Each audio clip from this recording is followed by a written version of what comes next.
Praise the Lord, hallelujah. జెప్స్ India YouTube ఛానల్కు స్వాగతం. మరి ఈరోజు మరొక మిషనరీ యొక్క జీవిత చరిత్రను మనము తెలుసుకుందాము. ఈరోజు మనం జేమ్స్ హడ్సన్ టైలర్, చైనాకు మిషనరీగా వెళ్ళిన జేమ్స్ హడ్సన్ టైలర్ గురించి కొన్ని విషయాలు మనము తెలుసుకుందాము. జేమ్స్ హడ్సన్ టైలర్ 1832 మే 21వ తేదీన ఇంగ్లాండ్ దేశంలో జన్మించారు. ప్రథమ ఫలము నాది అన్న ప్రభు మాటలకు విధేయతగా హడ్సన్ టైలర్ తల్లిదండ్రులు చిన్నప్పుడే ఇతన్ని దేవుని సేవకు సమర్పించారు. అయితే హడ్సన్ చిన్నప్పటి నుంచి చాలా బలహీనుడిగా ఉండేవాడు. అందువల్ల ఇతడు పాఠశాలకు కూడా వెళ్ళక ఇంటి వద్ద చదువుకునేవాడు. అయినను 4 సంవత్సరాల వయసులోనే తండ్రి వద్ద హెబ్రీ అక్షరములు నేర్చుకున్నాడు. నేను పెద్దవాడైన తర్వాత చైనా దేశంకు మిషనరీగా వెళ్తాను అని తరచూ అంటుండేవాడు.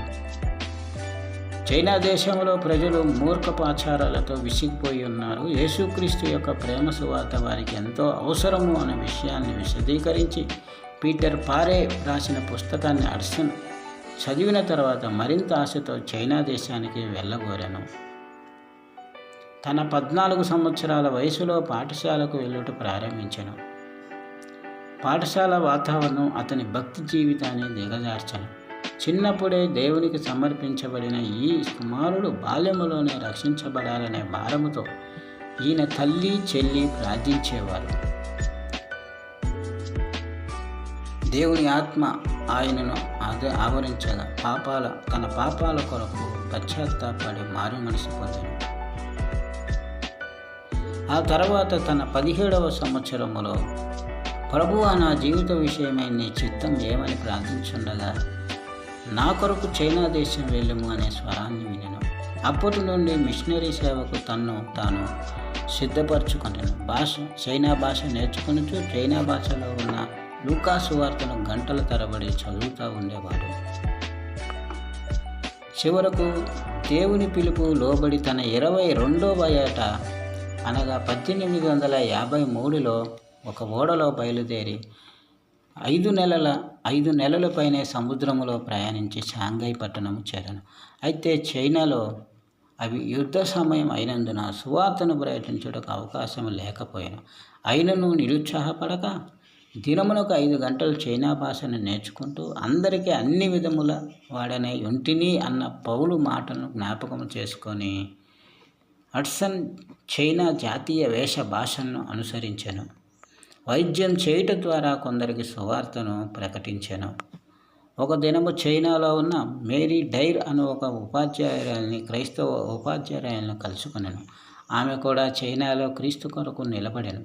పెద్దల అంగీకారం ప్రకారము దేవుని చిత్తములో ఆమెను వివాహం చేసుకున్నాను. వీరిరువురు కలిసి రోగుల వాక్య పరిచర్య చేయుచుండిరి. విస్తారమైన సేవ ప్రయాణముల వలన హడ్సన్ ఆరోగ్యము దెబ్బతినెను.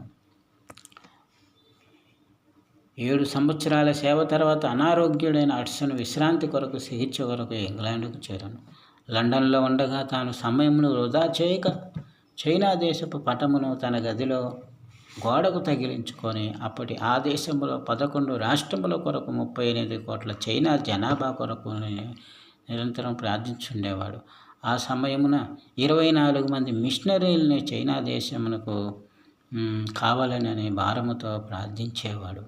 ఆ భారముతో చైనా ఇన్లాండ్ మిషన్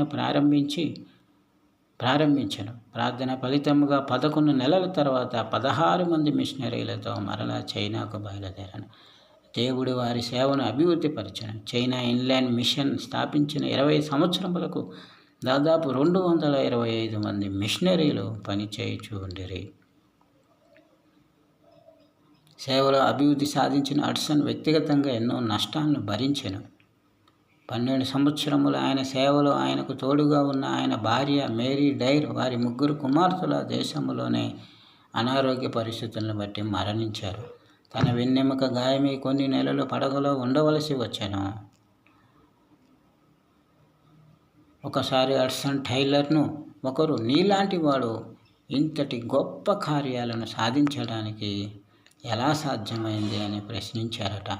అందుకు ఆయన ఎంతో నమ్రతతో, ఆ ప్రభువు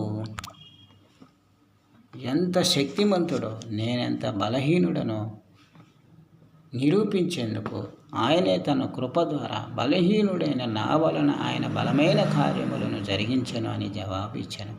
చివరికి 1905లో డిసెంబర్ 22న ఈ దైవజనుడు చైనా దేశంలోనే మరణించి ప్రభు సన్నిధికి వెళ్ళాను.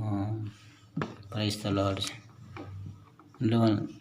హడ్సన్ టైలర్ అలా మనము కూడా మన జీవితాన్ని మరిపించుకొని సువార్త ఎరగని ప్రజల మధ్య సువార్త మరణ పునరుద్ధానాలను ప్రకటించుటకు మనము కూడా మన వ్యక్తిగత జీవితాన్ని మన చదువుకున్న విద్య ద్వారా మన వృత్తి ద్వారా దేవుడు మహిమపరచబడేటట్లుగా ఉండున్నట్లుగా మనం ప్రార్థన చేద్దాము. Praise the Lord. ఆమేన్.